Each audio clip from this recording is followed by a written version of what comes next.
बिस्मिल्लाहिर्रहमानिर्रहीम। अस्सलाम वालेकुम। प्रोग्राम मुकाबले के साथ मैं हूं सरवत फलीम। रऊफ क्लास्टा, आमिर मतीन साहब हमारे साथ मौजूद हैं। पानिमा केस के स्पेशल बेंच की आज मुख्तसर समाअत। पाकिस्तान की सुप्रीम कोर्ट ने भी भारतीय सुप्रीम कोर्ट की तरह तहकीकाती इदारों के तमाम इख्तियारात अपने हाथ में ले लिए। JIT की तश्कील के सिलसिले में इदारों के सरबराहान से मेंबर मुंतखब करने का इख्तियार वापस ले लिया गया। स्टेट बैंक और SCCP के भेजे गए नाम मुस्तरद किए गए और सरबराहान को जाती हैसियत में तलब कर लिया गया।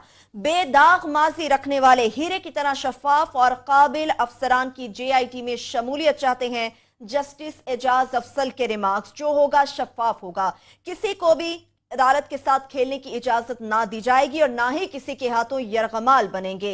जस्टिस अजमत सईद ने भी सिविल इदारों को दो टोक पैगाम दे दिया। तफसीलन इस पर बात करेंगे। प्रोग्राम के दूसरे हिस्से की जानिब जाएंगे और सिंध की सियासत की बात करेंगे जिसका पारा हाई नजर आ रहा है। मियां नवाज शरीफ लैया की अवाम पर कुर्बान वारी गए तो आसिफ अली जरदारी का भी बदीन की अवाम के लिए खालिस प्यार करने का दावा। आसिफ अली जरदारी ने सेनेट और विफाक के बाद पंजाब में भी अपनी हुकूमत बनाने का आज दावा कर डाला। दूसरी जानिब एतजाज अहसन ने भी डॉन के सहाफी को खबर फीड करने के इल्जाम को सरासर मरियम नवाज पर लगा दिया। ट्वीट्स को जहर कातिल करार देने वाले चौधरी निसार, अगर जुर्रत है तो फिर मरियम नवाज के ट्वीट्स को भी रुकवा कर दिखाएं। खुर्शीद शाह साहब और एतजाज अहसन की जानिब से चौधरी निसार को इस बात का चैलेंज किया गया। कमर जमान कायरा भी किसी से पीछे नहीं है। आज डॉक्टर आसिम की भी हमने देखा कि गवर्नर सिंध मोहम्मद जुबैर से मुलाकात हुई है, यानी कि पाकिस्तानी कौम और इंसाफ के इदारों के मुंह पर एक जोरदार तमांचा मारा गया। इसके लिए क्या पैगाम दिया गया होगा, ये भी जानने की कोशिश करेंगे। प्रोग्राम के तीसरे हिस्से की जानिब बढ़ेंगे तो आपको बताएंगे कि कौमी असम्बली की कमेटी बराए दाखिला में FIA के एहलकारों की जानिब से खवातीन पर तशद्दुद की आज वहां पर भी गूंज सुनाई दी। FIA के नैब ज़दा डायरेक्टर मजरुल हक काका खेल अपने ही पहले दिए गए बयान से साफ मुकर गए। कहा, वीडियो से पाकिस्तान की बदनामी हुई। 10 लाख से ज्यादा लोगों ने इस वीडियो को देखा। क्या FIA अफसरान ने जब खवातीन को मारा पीटा तशद्दुद किया तब पाकिस्तान की बदनामी नहीं हुई? क्या नैब ज़दा मजरुल हक काका खेल की जानिब से 65 लाख की जब पुली बार्गेन की गई तब पाकिस्तान की बदनामी नहीं हुई? वीडियो बनाने वाले की तो FIA के एहलकारों को तलाश है, मगर अपना रवैया ठीक करने से अभी भी इनकारी क्यों है? और प्रोग्राम के आखिरी हिस्से की जाने बढ़ेंगे तो कुछ आज़ादी सहाफत की बात करेंगे कि पाकिस्तान समेत दुनिया भर में आज वर्ल्ड प्रेस फ्रीडम डे मनाया गया है और अल्लामा इकबाल ओपन यूनिवर्सिटी में इसी दिन की मुनासबत से भी एक सेमिनार मुनाकिद हुआ। इस दिन को मनाने का असल मकसद और पाकिस्तान में सहाफत किस कदर और कितनी आज़ाद है, ये भी जानने की कोशिश करेंगे। सबसे पहले क्लासेस साहब पानिमा के हवाले से बात करेंगे। स्पेशल बेंच ने निहायत मुख्तसर समाअत की, लेकिन जो जजेस ने आज बड़े सख्त रिमार्क्स दिए, सिविल इदारों को दो टोक पैगाम दिया और तमाम इख्तियार अपने हाथ में ले लिए, उसको आप किस तरह से देख रहे हैं? ये बात यहाँ पे मुसलसल अपने शोज़ में हम कहते रहे हैं और इसका क्रेडिट आमिर मतीन साहब को जो यह है कि इन्होंने एक नई टर्म इस्तेमाल की थी इन इदारों के लिए जी। और आमिर मतीन साहब को ना मिठाई के डब्बे और 2-4 इनको फूल लेके ना इन इदारों को सरबराहों को भेजने चाहिए कि जो ये बात 1 साल से ये कह रहे हैं वो एग्जैक्टली वही बात कर रहे हैं और साबित कर रहे हैं कि आमिर मतीन साहब की उनके बारे में जो इन्होंने एक अपनी टर्म इन्होंने कोइन की हुई है ना, जैसे मैंने जकूटा जिन्नू की हुई है, इन्होंने की है। इनका एक लफ्ज होता है रिग्ड इंस्टीट्यूशन, के इंस्टीट्यूशन रिग्ड हो गए हैं। ये लोगों को समझने की जरूरत है, ये रिग्ड होता है कि रिग्ड का मतलब ये है, जो मुझे समझ आते हैं आसान जबान में, कि आप इस तरह के यहाँ पे नहले दहले आप चुन के लाएं जो हुकूमतें आती हैं कि अपना बंदा होना चाहिए, नलायक होना चाहिए, करप्ट होना चाहिए, इनकम्पिटेंट होना चाहिए, जिसमें कैपेसिटी ही नहीं होनी चाहिए ना सोचने की, ना समझने की, ना वो अपने मुल्क का फायदा देखे, ना मुआशरे का फायदा देखे। हर वक्त वो जेर एहसान रहे कि मैं कितना नलायक आदमी था और मुझे कहाँ से उठा के मुझे इन पॉलिटिशियंस ने, प्राइम मिनिस्टर ने या CEO लगते थे फौज के, इन्होंने कहाँ से हमें कहाँ बिठा दिया है। सारा दिन वो सजदे में जाए तो इन्हीं की तस्बीह पढ़ता रहे। आप इनको दाद दें, वैसे इसहाक डार साहब को दें, आप मियां नवाज शरीफ साहब को दें कि कैसे इन्होंने बंदे ढूंढे हैं कि इनके लिए जान देने को तैयार हैं और वही कुछ कर रहे हैं जिसका अगर उनसे वो तवक्को करते थे। इतनी सारी इनकी मीडिया बैशिंग के बाद, इनको यहाँ एक्सपोज होने के बाद, इनको सुप्रीम कोर्ट की पूरी जजमेंट इन्होंने पढ़ी नहीं है पूरी, मैं फिर कह रहा हूँ नहीं पढ़ी इन्होंने, उसमें जो इनके साथ हशर किया गया, इनको शर्म दिलाने की कोशिश की गई, उसके बावजूद भाई दाद दें इन अपने आप इनके जकूटा जिन्नू को कि सुप्रीम कोर्ट के सामने पहले तो वो डट गया था ना, चेयरमैन नैब डट गया था, कमर जमान चौधरी, जो वो जेली अपने दस्तखत करके हर महीने वो अपनी पेंशन ले लेते। लाइबल तो ये था ना मसूफ का, वो अभी केस चल रहा है वहां पे हाई कोर्ट में, एक कर्नल साहब ने उनको वहां घसीटा हुआ है। वो अब आज आप देखें SCCP और गवर्नर स्टेट बैंक अब जो नाम उन्होंने दिए हैं, सुप्रीम कोर्ट ने उठा के उनको ये कल के लिए बुला लिया है। इंपॉर्टेंट चीज इसमें अब सुप्रीम कोर्ट को भी नजर आ रही होगी कि जो इन्होंने काम किया है कि आप उस इंडियन तर्ज पे, ये बात हम अपने शो में भी ये कहते रहे हैं इस फैसले से पहले कि पाकिस्तान के सुप्रीम कोर्ट को भी इंडियन सुप्रीम कोर्ट की तर्ज पे इनको ये इन्वेस्टिगेशन जो एजेंसीज हैं इनका कंट्रोल अपने पास इनको लेना पड़ेगा। आई एम ग्लैड कि इन्होंने लिया है, लेकिन सवाल और है कि अब आप कहां से बंदे लाएंगे? अब तारिक खोसे जैसे बंदे आपको नहीं मिल सकते जो FIA के वो डीजीपी रहे हैं, बड़ा नाम है उनका, बड़े उन क्रेडिट पे हैं। आपको वसीम अफजल जैसे भी डिप्टी जो चेयरमैन नैब थे, जो असल में जिन्होंने काम किया बेनजीर भुट्टो और नवाज से इनकी सारी इनकी ये जरदारी साहब की उन्होंने व्हाइट कॉलर क्राइम की चीजें निकाली। आपको जफर कुरैशी जैसा बंदा भी नहीं मिल सकता, जिन्होंने आपको याद होगा पीपल्स पार्टी दौर में, अगेन वो भी FIA के थे, उन्होंने पीपल्स पार्टी दौर में बड़े बड़े स्कैंडल किए थे सारे, उनको अनार्थ के बड़ी धमकियां मिली उनको। अब मुझे बताएं कहां से FIA से बंदे लाएंगे? आप इसको लाएंगे, मजहर काका खेल को लाएंगे जो FIA के डायरेक्टर है, जो 65 लाख रुपया नैब को दे के चौधरी निसार अली खान के हाथ से वो ऑर्डर लेके वो आपका वहां लगा बैठा है, एयरपोर्ट पे लगा बैठा है। अब ये FIA की हालत बता रहा हूं भाई, हम जानते होते थे FIA के लोगों के, मेरे जहन में मुझे तो ये पता चला है कि ये जो इनके DG साहब हैं एमएलए, इनकी और चौधरी निसार की तो 9 महीने से मुलाकात ही नहीं हुई, इनका तो राब्ते नहीं है। वो तो डायरेक्ट ऑर्डर्स वहां प्राइम मिनिस्टर ऑफिस से लेता है। ये जो एमएलए है वो तो चौधरी निसार अली खान साहब को लिफ्ट नहीं कराते, इनकी तो मुलाकात ही खत्म हो चुकी है। सो ये इंस्टीट्यूशन इन्होंने तबाह करके रख दी है, इन्होंने बर्बाद करके रख दी है। पाकिस्तान में कोई ऐसे हमें लगता है कि किसी इदारे में कुछ जान नहीं बाजगी। मैं मादत के साथ सुप्रीम कोर्ट से भी कहूंगा, अथॉरिटी कोई मानेगा नहीं, मनमानी पड़ती है। जब इन्होंने यहां पे सईद अहमद को इन्होंने मनी लॉन्ड्रिंग का जिसका ना जिक्र होता है सुप्रीम कोर्ट की प्रोसीडिंग में, डार साहब ने भी जिक्र किया, डार साहब वाला वही कह रहा हूं कि मनी लॉन्ड्रिंग में हुदैबिया केस में वो मुलविस थे, उनको उठा के नेशनल बैंक का प्रेसिडेंट इन्होंने लगाया। किसी जगह से सुप्रीम कोर्ट से कोई हुआ कि कैसे लगाया आपने, जिसके केस अभी खुलने वाले हैं, प्रोसीड हो रहे हैं और सारे का सारा जिक्र है, चुप हो रहे हैं। ऐसे गवर्नर इन्होंने लगाए हैं। अच्छा, गवर्नर कितने दिनों का लगाया? 3 महीने के लिए लगाया। एडहाक लोग लगाओ, SCCP में जाएं, वहां पे इन्होंने इसी तरह के एडहाक लोग आके लगाते हैं। अभी आमिर मतीन साहब आपको डिटेल से बताएंगे। ऑडिटर जनरल ऑफ पाकिस्तान जैसा कितना बड़ा ऑफिस है जी, उसको ऑडिटर जनरल ऑफ पाकिस्तान नहीं लगाया, कोई नया सरकारी मुलाजिम ढूंढने की कोशिश हो रही है। ये रिग्ड से कोई आगे की चीज है कि जो सुप्रीम कोर्ट को भी अथॉरिटी मानने को तैयार नहीं है, सुप्रीम कोर्ट के साथ भी हाथ करने को तैयार हो गए। दाद दें भाई, इसके बाद तो मैं मतलब क्या कहा जा सकता है ये? बिल्कुल सही। जिस तरह से आपने क्लास साहब बात की आमिर साहब, हर जगह पे तो लोगों ने अपने सरकारी अफसरान को, अपने मनपसंद लोगों को लगाया। आप जिस तरह से बात करते हैं, इदारे तबाह होकर रह गए, रिग्ड हो गया पूरा सिस्टम। ऐसे में हीरे की तरह शफाफ और काबिल अफसरान कहां से लेकर आएंगे? सवाल तो यही है। ये इतना बड़ा सुप्रीम कोर्ट के लिए चैलेंज है कि पैनामा तो होना ही नहीं था अगर ये इदारे काम कर रहे होते। अगर FIA की तफ्तीश करती, नैब अपनी करती, तो ये केस की नौबत यहाँ तक आने ही नहीं है। और हम थ्रू आउट इस केस के दौरान कहते रहे कि ये सिर्फ नवाज शरीफ का केस नहीं है, ये पूरे सिस्टम को नंगा करके रख दिया है कि जनाब ये पाकिस्तान है और ये इसके इदारे हैं और ये इसकी रियासत है। और हमें उम्मीद ये थी, मुझे भी, कि ये इस फैसले के अंदर ना सिर्फ के प्राइम मिनिस्टर का तो उन्होंने कुछ ना कुछ कर दिया है, जो भी एक तफ्तीश का, मगर मुझे उम्मीद थी कि बाकी भी इदारों के मतलब जो है ना, नैब के मतलब कुछ स्ट्रक्चर्स हैं, मेरा ख्याल था कि अदालतें कुछ तजवीज़ दे के जाएंगी कि जनाब ये FIA, ये पुलिस, ये बाकी इदारों का भी कुछ तजवीज़ात दे के जाएंगे कि जनाब ताकि आइंदा ये पैनामास ना हो, दुबई लीक्स जो है इन्वेस्टिगेट हो, इनकम टैक्स के इदारे बेहतर हों। मगर अभी नहीं आई। अभी उम्मीद मेरी जारी है, मगर हो क्या रहा है वहाँ पे? अदालत कहाँ से? अदालत कोई ये सुप्रीम कोर्ट के जजेस हैं, कोई ये SHO तो नहीं है बेचारे कि ये खुद तफ्तीश करें। इनको लोग चाहिए, इनको आगे इदारे की सिस्टम चाहिए। सूरत हाल क्या है यहाँ पे कि हम यहाँ पे लगे रहते हैं और लोग कहते हैं यार एक चीज़ के पीछे पड़ जाते हो, पीछे पड़ना पड़ता है। सूरत हाल इस वक्त ये है कि 2000 ब्यूरोक्रेट्स का इस वक्त जो है ना करियर दाव पे लगा हुआ है और वो सस्पेंडेड है। ब्रेक से वापस आके डिटेल आपको बताते हैं। बिल्कुल, इस वक्त जो सारी सूरत हाल है वो क्या है, वो आमिर साहब से ब्रेक से वापस आएंगे तो जानेंगे। इसके साथ साथ हम ये देख रहे थे कि पैनामा के बाद अब इस केस को जब से सुप्रीम कोर्ट ने टेकअप किया हुआ था, पंजाब की सियासत तो काफी हमें एक्टिव नजर आ रही थी, लेकिन सिंध की सियासत का पारा भी काफी हाई नजर आ रहा है। इसमें क्या क्या तब्दीलियां और क्या क्या मंजरनामे सारे आपके साथ शेयर करेंगे हमारे साथ।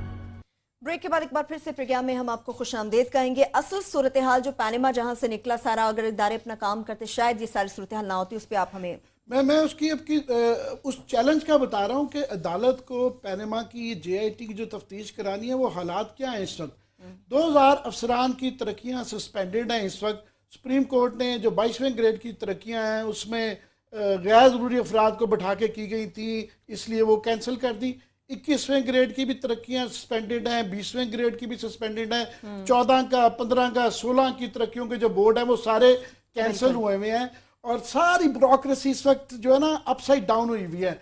और जिस साहब ने जिनकी वजह से ये हुआ, वो जो साहब भी कह रहे थे ना कि नले दलों को लगाने के लिए नले दले बिठा दिए जाते हैं, ये वो एक्सरसाइज हुई थी। और जिन साहब की वजह से ये सारा हुआ, इसके जो प्राइम रिस्पॉन्सिबल लोग थे फवाद हसन फवाद साहब और ताहिर शहबाज साहब, वो ही इसको दोबारा सुपरवाइज कर रहे हैं। उन्होंने अपनी तरक्की, फॉर एग्जाम्पल वो खुद भी इसकी वजह से आप 20वें ग्रेड में जा चुके हुए हैं, जो कि वैसे ही ज्यादती है कि प्राइम मिनिस्टर का प्रिंसिपल सेक्रेटरी जो कि सबसे बड़ा ओहदा है, वो इस वक्त 20वें ग्रेड के अफसर हैं लगे हुए हैं। उन्होंने अपनी तरक्की को खुद ही पेपर साइन कर रहे हैं, और वो आइंदा भी इंशाल्लाह वही कुछ होगा जो पहले हुआ है। और सुप्रीम कोर्ट ने फैसले तो जस्टिस चीफ जस्टिस साहब ने बड़े खौफनाक इस पे किए हैं। 22वें की भी सस्पेंड की, 21वें की भी, 2015 का बोर्ड भी सस्पेंड किया, मगर आगे जो उसकी रोज वायलेशनें हो रही हैं, सुप्रीम कोर्ट भी उसका नोटिस नहीं ले रही।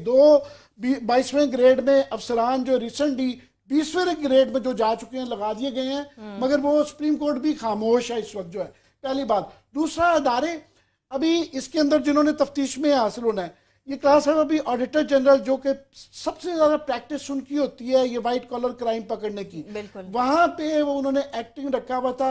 वो हम बुलंद अख्तर राना ने, क्योंकि 480 बिलियन डॉलर का वो किया हुआ था, आईपीपीएस को अदायगी अनऑडिटेड कर दी थी।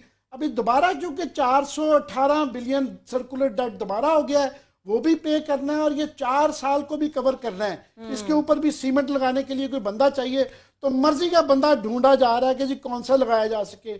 सीबीआर के तजवीज है, मैं आपकी बात कर रहा हूं, एक तजवीज है आपकी अक्सर तजवीजें चेयरमैन नैब साहब वहां से फारिग होने वाले हैं ये सुप्रीम जुडिशल काउंसिल से, तो ये तो कोई बार नहीं ना, वहां से उठा के उसको आप ऑडिटर जनरल पाकिस्तान लगा दें। Not a bad idea sir. वो टेन्योर पोस्टिंग पे ना जो है नैब का डिप्टी चेयरमैन हुआ या साहब, ये वो 22वें ग्रेड को लगा रहे हैं, वहां गुंजाइश बनाई जा रही है किसी की 22वें में तरक्की करने की। ये बड़ी सोची समझी स्ट्रेटेजी चल रही है, ये मैं बताता हूँ। मगर वहां पे सीबीआर में क्या हो रहा है, वहां पे चेयरमैन साहब आपने जो है ना उनको एक्सटेंशन पे रखा हुआ है, जो है उस तरह ही आपने एससीसीबी के भी निज़ाम ऐसे ही हैं, एफआईए की है, अभी आप रोशनी डाली हुई है।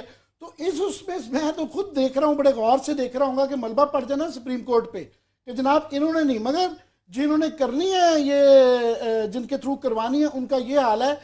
फाइनली फिर घूम फिर के लोग सिविलियन सुप्रीमेसी की तो बात करते ही हैं, पर वहां फिर आईएसआई एमआई के ही 2 बंदे रह जाएंगे जो मेजर जनरल लेवल के आएंगे, कि जिनके ऊपर सारी दुनिया देख रही है कि यही कुछ इंसाफ करें तो करे, बाकी तो रिग्ड है।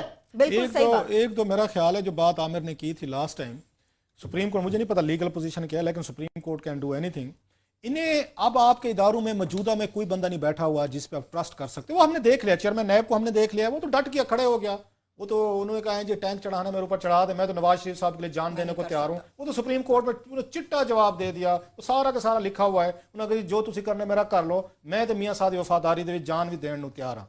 ये आपको इदारे जो हैं ये रिग्ड, जैसे आमिर कह रहे हैं, ये करप्ट भी हैं, ये नलायक भी हैं, ये इसके बाद खुशामदी भी हैं, और प्लस अपने एक पाव गोश्त के लिए पूरे का पूरा ऊंट जिबा करने को तैयार है कि छोटे से में पोस्ट दे दें, फिर मुल्क को आपने जितना लूटना है लूटे, हम बैठे हुए हैं, तमाम चीजों पर लेपा पोती हम करेंगे। ये पूरी की पूरी आपकी ब्यूरोक्रेसी जो है ना, जिनका बड़ा दर्द है, दर्द आमिर मतीन साहब पिछले 1-1.5 महीने से यहाँ पे एक्सप्लेन कर रहे हैं कि बड़ा जुल्म हो गया, ब्यूरोक्रेसी के साथ ज्यादती हो गई। इसी तरह की ब्यूरोक्रेसी मोस्टली भरी हुई है। एक मेरे पास तजवीज है, फिर दूंगा। आज के इंस्टीट्यूशन में तो आपको कोई नजर नहीं आता, जो सर उठाने की कोशिश करते हैं मोहम्मद अली नेकोकारा वाला हिसाब करते हैं, उसमें ब्यूरोक्रेसी चुप रहती है। आफ्ताब चीमे जैसा होता है, शार कमाल सदीकी जैसा होता है, बशीर मेमन का मैंने सुना था, वो भी कुछ सिंध से अच्छे कोई अफसर थे, उनको भी जिस तरह पनिशमेंट की गई है वो एक अलग कहानी है। इन्हें माजी के 2-4 बड़े जो एफआईए के थे या दीगर लोग थे, उनका एक सुप्रीम कोर्ट को मुस्तकिल उनको अपने साथ अटैच करना चाहिए। मसलन कैसे लोग हो सकते हैं, वसीम अफजल के पास मैसिव एक्सपीरियंस है कि नैब के डिप्टी चेयरमैन के तौर पर उन्होंने यहाँ पे बड़ी उन्होंने कामयाबियां हासिल की, डॉक्यूमेंट्स की, इन्वेस्टिगेट। वसीम अफजल को अपने साथ लाए। तारिक खोसा का बहुत बड़ा नाम है, इवन तारिक परवेज का हम सुनते हैं जब एफआईए में तो उनका नाम है। ऐसे लोगों को, ये सर्विंग में ऐसे नेकोकारा हैं, ये शारे कमाल हैं। वाकई अदालत ने अपने आप को 18 ग्रेड में क्यों फंसा दिया है? आप रिटायर्ड लोग लें, अच्छे लोग लें, और जिन्होंने ऑलरेडी इन्वेस्टिगेशन की हुई है जिनका क्रेडिबिलिटी इन्वॉल्व करें। इनको छोड़ें, ये आपको डमी देंगे, ये आपको 2 नंबरी लोग पेश करेंगे, ये डेली आपको बहाने करेंगे, डिलेइंग टैक्टिक्स करेंगे। सुप्रीम कोर्ट को इस पे सोचना चाहिए। टॉप के लोग जिनकी इंटेग्रिटी रही है, जिन्होंने डिलीवर किया है, वो वसीम अफजल हूं, तारक खोसा हूं, या आपके तारक परवेज जैसे लोग हैं, कुछ जफर कुरैशी जो एफआईए के डायरेक्टर थे, ऐसे लोगों का एक अपने साथ रखें और फिर पूरे का पूरे तरीके से एक अपना कमीशन मुस्तकिल बना के इस तरह के व्हाइट कलर क्राइम को उनके जरिए फॉलो करवाएं। ये नहीं तो आप डाज करते रहेंगे, ये रोजाना नया धोखा देंगे। ये तो मदारी हैं, शिकारी हैं, बाजीगर हैं। लेकिन सुप्रीम कोर्ट सब समझ गई, सुप्रीम कोर्ट सब समझ गई है। सिंध की सियासत हो जाएंगे आमिर साहब, लेकिन मुख्तसर आपसे ये जानना चाह रही हूँ, जिस चीज को मरियम साहबा रद्दी का टुकड़ा कह रही थी, उन्हीं दस्तावेजात को निकाल के इमरान खान साहब को नाअहल कराने के लिए नून लीग की जो समात है वो भी केस की समात शुरू हो गई है। एक तो उसके ना पॉलिटिकल साइड है कि नून लीग का ये कहना था कि जी हमारी तो वो कर ली है, तो ये इमरान खान की भी करें। ये एक सियासी बात है, कानूनी बात नहीं है। सियासी बात समझ आती है कि उनका ठीक है, मगर कानूनी बात ये है कि वो इसलिए भी सुप्रीम कोर्ट ने अभी इसकी मेंटेनेबिलिटी पे कि टेकअप करना है या नहीं करना, इस पे बहस होनी है, वो इसलिए टेकअप कर ली गई थी कि वो प्राइम मिनिस्टर थे और एग्जीक्यूटिव अथॉरिटी इस्तेमाल कर रहे थे, इसलिए उसको पहले करने की जरूरत थी। यहाँ पे जो इमरान खान साहब का देखेंगे, लेंगे नहीं लेंगे, मतलब वो ये कह रहे हैं कि जनाब ये इलेक्शन कमीशन में भी है। मगर मुझे जो इसके अंदर एक बड़ी खौफनाक सी एक चीज़ जो नज़र आ रही है कि लेट से कि इमरान खान साहब का ये हो भी जाता है, उनकी ज़ाती करप्शन है, प्राइम मिनिस्टर की उनकी मिस यूज ऑफिस की है, जो कि हमारे से रिलेटेड है, पब्लिक से रिलेटेड है, वो देखेंगे। मगर लेट से कि अगर इमरान खान से इसमें से फारिग हो जाते हैं तो बड़ी मजेदार, मैं तो देखता हूँ कि एक खौफनाक सिनारियो क्या अजीब है। इस बात का इम्कान हो गया है कि उज़ैर बलोच के पकड़े जाने के बाद जाहिर है उसने भी आसिफ ज़रदारी साहब के मुतालिक कुछ ना कुछ तो बजाना है ना। सही है। हो सकता है वो भी फारिग हो जाए, इमरान खान साहब भी इसमें फारिग हो जाए, मियां नवाज शरीफ तो पैनामा लगाए हुई है। सिचुएशन बड़ी खौफनाक हो जाएगी जहाँ तीनों पार्टीज के मेन हेड गलियां हो जाए सुंजिया, तो मिर्जा कौन है ये गैस करें। चले बिल्कुल, आपने कहा मिर्जा कौन है ये गैस करते हैं। छोटी सी ब्रेक लेते वापस आते हैं, पीपल्स पार्टी की बात करेंगे। डॉन लीग्स के ऊपर अब पीपल्स पार्टी भी खुलकर सामने आ चुकी है। इस रिपोर्ट के जो असल जिम्मेदार है उनके कैफरे किरदार तक पहुंचाया जाए। इसके साथ साथ डॉक्टर आसिम ने गवर्नर सिंह से आखिर मुलाकात क्यों है, इसका मकसद क्या था, ये भी जानने की कोशिश करें। हमारे साथ रहे। ब्रेक के बाद एक बार फिर से प्रोग्राम में हम आपको खुशामदीद कहेंगे। अब कुछ हम बात करेंगे सिंध की सियासत से मुतालिक। क्लासेस साहब, वैसे तो पीपल्स पार्टी बड़ी एक्टिव नजर आ रही है इन दिनों, लेकिन डॉक्टर आसिम साहब की मैं बात करूंगी, वो तो काफी बीमार थे, लेकिन आज गवर्नर साहब से उन्होंने मुलाकात क्यों कर ली? काफी हशाश बशाश नजर आए। वैसे आप वो तस्वीर देखें ना, अगर हमारे प्रोड्यूसर साहब दिखाएं जरा तस्वीर, इन दोनों को तो कुछ नहीं महसूस हो रहा होगा। जिस हमारे लीडर की, फाउंडर ऑफ नेशन की तस्वीर इन्होंने दरमियान में रखी हुई है ना, उनको यकीनन कुछ महसूस हो रहा होगा। बिल्कुल बिल्कुल। मैं किन लोगों के दरमियान में यहाँ पे इन्होंने मुझे रखा हुआ है और ये कौन लोग हैं। ये थोड़ी सी मेहरबानी करें, ये तस्वीर हटा दिया करें। उसके बाद एक को चाहिए वो नवाज शरीफ साहब की तस्वीर रखें, गवर्नर साहब जो हैं, क्योंकि वो उनके मोहसिन है, उन्हीं की वजह से उन्होंने जमीन से उठा के उनको आसमान पे पहुंचा है। कैद आजम की तस्वीर यहाँ फिट नहीं हो रही। और ये डॉक्टर आसिम जो बैठे हैं, इनको जरदारी साहब की तस्वीर रखनी चाहिए। आइंदा ये काम किया करें, आसिम साहब जहां भी जाए ना, अपनी एक जेब में ना तस्वीर रखा करें, एक बड़ा सा फ्रेम बनवा के ना, जहां बैठा पीछे जरदारी साहब के लोग फिर कहा के क्लिक करना। और गवर्नर साहब जो है ना, वो बहुत बड़ी गुस्ताखी कर रहे हैं वहां पे कि उन्हें चाहिए वो उनकी नवाज शरीफ साहब की तस्वीर, आप उसमें तस्वीर रखें। ये क्या मैसेज दिया जा रहा है? आपको याद है सौलत मिर्जा ने क्या कहा था? मुझे आज सौलत मिर्जा का वीडियो बयान याद आ रहा है। उसने कहा था जो उस वक्त के गवर्नर थे इशरत उल इबाद, उन्होंने बताया था कि इशरत उल इबाद जो है कैसे टारगेटेड जो किलिंग्स करने वाले भत्ताखोर, उनके जहां पे उनके जो टेररिस्ट थे उनको सपोर्ट करते थे और जेल में भी उनकी हेल्प की जाती थी। ये बकायदा उसका वीडियो बयान था। ये वो गवर्नर था हमारा। जरा देखें इस मुल्क के साथ ये लोग खेल क्या खेल रहे हैं। ये गवर्नर साहब हैं जनाब, इनको देखें जरा। डॉक्टर आसिम से मुलाकात करें। डॉक्टर आसिम जो है उस पर इल्जामात ये मेरे और आमिर मतीन के नहीं लगाए हुए ना, आपने कोई चार्जशीट पढ़ी है। ये रेंजर्स ने कहा था ये टेररिस्ट के सहूलतकार हैं और अपने अस्पतालों में ये दहशतगर्दों का इलाज करवाते हैं। 5-6 पे ऑलरेडी FIR भी हैं, इन पे भी हैं। अगर गवर्नर, अब इनके पास पता प्ली क्या होगी, जमानत हो गई है। जमानत एक तो चैलेंज हो चुकी है जी, उसमें आ रहे हैं जो हम बात कहते थे कि सिंध में एक नया कल्चर शुरू हो गया है। 2 जजेस रख लो, एक कहेगा नहीं जी कि ये जमानत नहीं हो सकती, दूसरा कहेगा नहीं हो सकती है। रेफरी जज को भेज दें, रेफरी जज से काम कराना बड़ा आसान काम है। जैसे नवाज शरीफ साहब ने अपने हुदैबिया केस सेटल कराया था रेफरी जज से, उन्होंने आसिम साहब की रेफरी जज से वहां से जमानत करवा ली है। हजूर जिसके साथ आप बैठे हुए हैं ना, या आप कराची के शहरों को मैसेज क्या दे रहे हैं? आप लॉ एनफोर्समेंट एजेंसीज को क्या मैसेज का सिंबल होता है, गवर्नर रियासत का सिंबल होता है। आप इस वक्त सियासतदान नहीं है, आप इस वक्त कोई सेनेटर भी नहीं है, कोई आम कोई MNA भी नहीं है ना। जुबैर साहब, आप कराची के लोगों को ये मैसेज दे रहे हैं कि जो बंदे आपको मारते थे यहाँ पे किलिंग्स करते थे, जिनके अस्पताल में उनको जाके इलाज होता था। ही सच अ नोबल मैन कि मैं उसके साथ बैठ के तस्वीर, अच्छा दाद दे में से एतमाद की, एतमाद है ना, तस्वीर भी खिंचवाई है, रिलीज भी करवाई है, कि मतलब जो इस मुल्क और कौम के लिए जो है उन्होंने तस्वीर भी रिलीज कराई है। ये लोग इंस्टीट्यूशंस की जो रिस्पेक्ट है उसको कम कर रहे हैं। इंस्टीट्यूशन सिर्फ आपके पुलिस, नैब, FIA या आपकी SCCP, स्टेट बैंक या ऑडिटर जनरल कंप्रोमाइज नहीं हो चुके, वो रिग्ड नहीं हो चुके, ये आपका गवर्नर का ऑफिस रिग्ड हो चुका है। इट्स ए रिग्ड इंस्टीट्यूशन कि जो बंदा जो है उस पर इतने सीरियस चार्जेस हैं, 480 रुपए का वहां पे रेफरेंस चल रहा है, उस पर टेररिस्ट के वहां पे केसेस चल रहे हैं सहूलतकारों को, गवर्नर साहब जो बैठ के उनके साथ मीटिंग फरमा रहे हैं। और अगर आप इस तस्वीर की बॉडी लैंग्वेज देखें ना, लगता यह है कि गवर्नर को डॉक्टर आसिम ने बुलाया हुआ है कि मेरी अदालत में पेश हो। अब जरा इनकी बॉडी लैंग्वेज लगे तो गवर्नर साहब जितने मुद्दे बैठे हैं, so it's a bad impression. इस मुल्क पे रहम करें, इस मुल्क ने आपको बड़ा कुछ दिया, आप कुछ भी नहीं थे, आप शायद इतने बड़े ओहदों के काबिल ही नहीं थे, आपको दिए गए। इस कौम की थोड़ी सी इज्जत करें, इस मुल्क की करें, इस तरह के सिंबल जो ना भेजें। और डॉक्टर आसिम के लिए लास्ट एडवाइस, क्या बैरून मुल्क जाना चाहते हैं तो ये आपने जो बड़ा ज़ियाउद्दीन हॉस्पिटल बना के रखा हुआ था, आपने अस्पताल में इतनी भी कोई फैसिलिटीज नहीं रखी थी जहां पे आप अपना इलाज करवा सकते थे। ये आपका ना, मुझे वो उसका याद आ गया मस्कीटियर्स, उसका अलेक्जेंडर डूमा का क्या खूबसूरत उसका 3 मस्कीटियर्स उसका नावल है, जो उनका एक ही स्लोगन था, one for all for one. ये वो अलायंस है इनका पाकिस्तान की आपकी करप्ट पॉलिटिकल एलीट का, one for all for one. लेकिन सारे मिले हुए हैं। सबकी ये तस्वीर देख के यकीनी तौर पे कहा जा सकता है कि जो इदारे हैं उनके मुंह पर ये एक जोरदार तमाचा मारा गया। अब आते हैं कुछ आपके दोस्त की तरफ, आमिर साहब, एतजाज हसन साहब की तरफ आते हैं, आपके दोस्त हैं वो।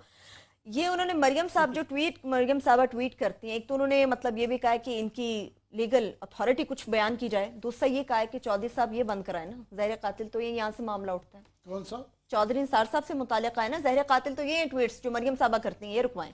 वो पर जलते हैं चौधरी साहब को, फिर समझदार है, अपने पर देख के वो चैलेंज तो कर दिया, वो अपने पर देख के उड़ते हैं। चौधरी साहब इतने बेवकूफ नहीं है, वो मरियम नवाज को कैसे बंद कराएंगे? एतजाज साहब अपनी चीजों का खुद ही जवाब देंगे। वो आप मेरा दोस्त पतली गली से निकलने की कोशिश कर रहे हैं। मगर ये है कि ये जो ट्वीट्स जो है ना मरियम बीबी ने जो ये किए हैं, शायद उस पर कल भी हम बात कर चुके हैं कि इससे ज़्यादा मेरा ख्याल है अभी काफ़ी चीज़ों पे उनके हमें एतराज़ात रहते थे, पर ये तो एक नहायत बेवकूफ़ी के एक नए लेवल तक गई हैं। वो मैं जाके कल दोबारा फिर कुछ और नई भी ट्वीट्स उनकी पड़ी हुई थी कि पूरी दुनिया कह रही है, उन्होंने उन्हीं 2 पुलिट्जर प्राइज़ विनिंग जो जर्नलिस्ट हैं, उन्होंने फिर इनके ट्वीट्स में जवाब दिया है कि जनाब आप जिसे आप कह रही हैं कि ये क्रैप है और ये ट्रैश है, ये पैनामा के पेपर्स, इसकी वजह से दुनिया भर में कोई 80 इंक्वायरियाँ, कोई तफ्तीशें, कोई पता नहीं कई 100 वो हो चुकी हुई हैं, इतने अफसरान की छुट्टी हो सकती है, इतने वजीर आजमों की, सदरों के खिलाफ वो छुट्टियां हो गई हैं, काफ़ी सारे रिजाइन करके गए हैं और आज तक किसी ने भी पेपर्स को चैलेंज नहीं किया। चलेंगे तो पेपर्स की बात होगी, डॉन लीक्स पे भी आए ना, उसका भी तो इल्जाम लगा दिया ना। डॉन लीक्स का मुझे समझ नहीं आ रही गवर्नमेंट की, अब ये वही है ना कि आजकल मेरा ख्याल प्राइम मिनिस्टर की पहले से भी इस दफा गवर्नमेंट का एक खासा रहा है कि पहले इनकी कोई कैबिनेट, कोई किचन कैबिनेट होती थी, इस दफा वो किचन के अंदर ये कैबिनेट है, जो है ना वो फैमिली कैबिनेट है। पता नहीं इनकी कौन मशावरत करता है या बिल्कुल मशावरत नहीं है कि अब ये लटकी जा रहा है मामला। अक्लमंदी का तकाजा ये है कि जनाब या आप आर्मी चीफ साहब को बुला लें या उनके पास वो रात के 12 बजे जो भेजने का तरीका था 2 बंदे 12 बजे भेजें और उनसे पूछें कि भाईजान ये जो है ना ये रिपोर्ट जो है आप इसको वेट कर दें। जो एतराज़ात उनको बात यह है कि जब आपने तैयारी कर ली है, कुर्बानियां दे दी हैं, 3 बंदों की तो कुर्बानियां दे चुके हुए हैं, उनके जी एक आधी जो मजीद है वो भी लिख लें इसके अंदर और अल्फाज भी अपनी मर्जी के कर लें ताकि ये मसला हल हो। ये लटका जा रहा है, ये पता नहीं क्यों लटका जा रहा है, रोज हमें भी इस पे बोलना पड़ता है, अखबार भी बोल रहे हैं, सारा मुल्क रुका हुआ है कि लगता है कि बस यही है। ये पैनामा से भी बड़ा इशू बनता जा रहा है। मेरे हिसाब से तो मसला ये सेटल हो गया डॉन लीक्स का। ये तो पीपल्स पार्टी उठा के उसको जिंदा रखने की कोशिश कर रही है। वो कहते हैं बेगाने की शादी में जो अब्दुल्ला दीवाने वाला हिसाब है, पीपल्स पार्टी क्योंकि इरेलेवेंट होती जा रही है। अब उनके यही इश्यूज रह गए हैं डॉन लीक्स पे, फिर डॉन लीक्स पे सेटल हो गया है। उन्होंने रिपोर्ट जारी की, भाई मैं बताता हूँ ना, उन्होंने रिपोर्ट जारी की, उन्होंने जो जारी नहीं की, जो बंदे उन्होंने आगे पीछे करने थे कर दिए। वहां से ISPR ने कहा हमने नहीं मानते, उन्होंने ना माने, नहीं मानते तो अब ना। उसके बाद क्या हुआ है, मैंने उस दिन भी कहा था कि जैसे कहते हैं ना किसी का ब्लफ कॉल कर लेना, उन्होंने कहा हम इतना कर सकते थे, आगे मजीद अब आपने आके इस पे क्या कर रहे हैं। लिहाजा ना वहां से कोई नोटिफिकेशन तो इशू हो करना गया। ना। वो तो बल्कि तारिक फातमी साहब ने, आपने सुना नहीं था? अगर तारिक फातमी साहब जैसे बंदे ने भी उस डॉन लीक्स रिपोर्ट पे इतने बड़े सीरियस अटैक कर दिया, आपका क्या ख्याल है? नवाज शरीफ साहब से पूछे बगैर, उनकी कंसेंट के बगैर ये तारिक फातमी साहब ने लेटर लिखे हैं, या फॉरेन ऑफिस जाके उन्होंने वहां पे जो एक इंतहा जज्बाती उन्होंने बड़ी तकरीर फरमाई है, तो आपको क्या ख्याल है कि ये सारी की सारी प्लान नहीं है, या सारे का सारा बैठ के उन्होंने किया नहीं है? और मुझे जो आ रहा है, ये तो आप कह रहे हैं ना कि बगावत, मुझे मैं तो ना पता ही नहीं चलता मुझे कि ये लड़ रहे हैं या सुलह कर रहे हैं। सुलह हो गया सर, मतलब मैं वही कह रहा सेटल हो गया हूं कि उन्होंने कहा, उन्होंने बंदे किए, उन्होंने हमें कबूल नहीं है, दैट्स इट। अल्लाह खैर, चलो बात पब्लिक अनाउंसमेंट तब होगी जब इंटीरियर मिनिस्टर नोटिफिकेशन आएगा, और उसके उसकी बाद वो जरूरत चुप नहीं रहेंगे कि जनाब ये हमारी तसल्ली हो गई है। क्लास से ब्रेक पे जाना होगा। चले आप अब जाएं ब्रेक पे। ठीक है, बिल्कुल एक छोटी सी ब्रेक लेते हैं। लेकिन जिस तरह क्लास ने बात की कि मामला ऐसा लगता है कि जैसे सेटल हो गया, लेकिन इसका जिम्मेदार असल कौन था? कौम के ज़हनों में हमेशा ये सवाल रहेगा। ब्रेक से वापस आएंगे तो आपको बताएंगे कि FIA की जो अफसरान की जानिब से खवातीन पर तशद्दुद किया गया, वो खबर, वो वीडियो हमारे ही प्रोग्राम में ब्रेक की गई थी। अब कहा जा रहा है कि वीडियो बनाई है जिसने, उसकी तलाश है। FIA के एहलकारों को वीडियो से पाकिस्तान की बदनामी हुई है। लेकिन आपको बताएंगे कि क्या नैब ज़दा मजरुल हक काका खेल साहब, जिन्होंने 65 लाख की पुली बारगेन की थी, तब उनको ख्याल नहीं आया था कि पाकिस्तान की बदनामी हो? ब्रेक लेंगे, वापस आएंगे, बात करें। ब्रेक के बाद एक बार फिर से प्रोग्राम में हम आपको खुश आमदेद कहेंगे। क्लासा साहब, कौमी असम्बली की कमेटी बराए दाखिला में FIA के अफसरान की जानिब से जो खवातीन पर तशद्दुद किया गया, उसकी गूंज सुनाई दी। कहा जा रहा है कि वीडियो जिसने बनाई उसकी तलाश है, पाकिस्तान की बदनामी। मुझे वैसे दाद देनी पड़ती है मजहर काका खेल को, और जो भी बंदा इसका सिफारशी है, जो इसको कहां कहां से निकाल के कहां कहां पर ले किया, दाद उसको भी बनती है। और चौधरी साहब की भी मैं आपकी नहीं मानता बात कि सारी ठीक है, एमली साहब PM हाउस से लेते होंगे कि ये इस तरह की पोस्टिंग्स के अंदर चौधरी निसार साहब का नहीं है। मैं आपको एक बात बताऊं, जैसे आज मैंने कॉलम लिखा है ना कि उसको यूसुफ रज़ा गिलानी को अंडररेटेड प्राइम मिनिस्टर समझा जाता था और नवाज शरीफ को ओवररेटेड समझा जाता है। आज मुझे एक इतराफ करने दें, चौधरी निसार अली खान साहब भी एक तरह के ओवररेटेड मिनिस्टर हैं, उनके पल्ले भी कुछ नहीं है। ये मैं आपको ये बिल्कुल पार, अगर होता तो ये जो थे ना एमलेस जो थे DG, ये मीटिंग से उठ के चले गए थे, और आज के बाद 9 महीने हो गए, कोई मुझे बता दे दोबारा वो गए हैं किसी चौधरी साहब की मीटिंग में, जो वहां पे एमएलए साहब को नहीं डील कर सकते, उनकी बातें सुन लें बड़ी बड़ी, वो जिस तरह की करते हैं। ओवररेटेड मिनिस्टर हैं, ये मान लें, ये मैं मान लेता हूं, चलो आप तो पहले ही कहते रहते थे। नाउ कमिंग टू इट, कि मजहर काका खेल साहब जो आज कौमी असम्बली को क्या बताया, उन्होंने कहा पाकिस्तान की बदनामी हो गई है। ये एयरपोर्ट के सरबराह है। वैसे बदनामी क्या हुई है? जिसने वीडियो बनाई है ना, जिस बंदे ने, कोई प्राइवेट सिटीजन ने, हम उसको ढूंढने की कोशिश कर रहे हैं कि इसकी वीडियो की वजह से पूरी दुनिया में हमारी बदनामी हो गई है। मतलब आपकी वजह से कोई बदनामी नहीं हुई कि 65 लाख रुपए आपने नैब को वापस किया है। You are accused of taking money in billions of rupees weapon scam, ये KPK में जी। आपने माना तस्लीम किया अपना जुर्म, 65 लाख रुपए आपने वापस किया वहां पे। उसके बाद आपकी वजह से कोई बदनामी नहीं हुई। इनका एतमाद देखें कि मसूफ जो है इम्तियाज ताजवर के खिलाफ भी इन्होंने चौधरी निसार अली खान साहब की मर्जी की इंक्वायरी करके थी, उस वक्त भी बदनामी नहीं हुई। जो खुद नैब की इंक्वायरियां भुगत के पैसे दे के जो अफसर आया है नैब को, वो इंक्वायरीज कर रहे हैं आजकल, और इनके झूठ मुलाजा फरमाए। आज फरमाते हैं कि लड़ाई जो है ना पासपोर्ट ये छीनने पे हुई थी, ये फरमा रहे हैं मजहर काका खेल साहब। इंक्वायरी रिपोर्ट्स पढ़ी इन्हीं की हैं। मतलब ये देखें ये लोग कितने झूठे हैं। लिख के मेरे पास डॉक्यूमेंट्स हैं, 2 इंक्वायरी रिपोर्ट है, एक सुप्रीम कोर्ट भी इन्होंने भेजी है, जिसमें क्लियरली लिखते हैं कि लड़ाई जो है ना वहां पे वॉशरूम में टिश्यू मांगने पे हुई है। ये खुद है। ये जो इनका एक हमने परवेज इमरानी साहब जो थे, इन्हीं के हाथ की भेजी हुई। जिस दिन मैंने पहले दिन इनको ये मैसेज किया ना, अपना वर्जन दे मजहर काका से, वो मेरे पास सेव है, वो पढ़ाऊंगा किसी वक्त। एतमाद देखे, उन्होंने कहा जनाब बड़ी बदतमीजी की इन्होंने, और हमने FIR पे इन पे हमने पर्चे भी दे दिए, इन पे खवातीन पे ये थाने में पर्चे भी दे दिए, और खवातीन ने माफीनामा भी हमें लिख के दे दिया है। मजहर काका खेल साहब, अगर ये वीडियो सामने ना आती तो आप जैसे ये नहल, नलायक और करप्ट लोग जो पैसे दे के आए हैं, आप लोग इस मुल्क की बदनामी है। आपको सबसे पहले डिसमिस होना चाहिए था। आपको इस मुल्क और कौम से ये माफी मांगनी चाहिए थी कि आपके अफसरान, आपकी वजह से, आपकी टीम की वजह से पाकिस्तान का इमेज खराब हुआ है। उन लोगों की वजह से खराब नहीं हुआ जिन्होंने आके उसको एक्सपोज किया है।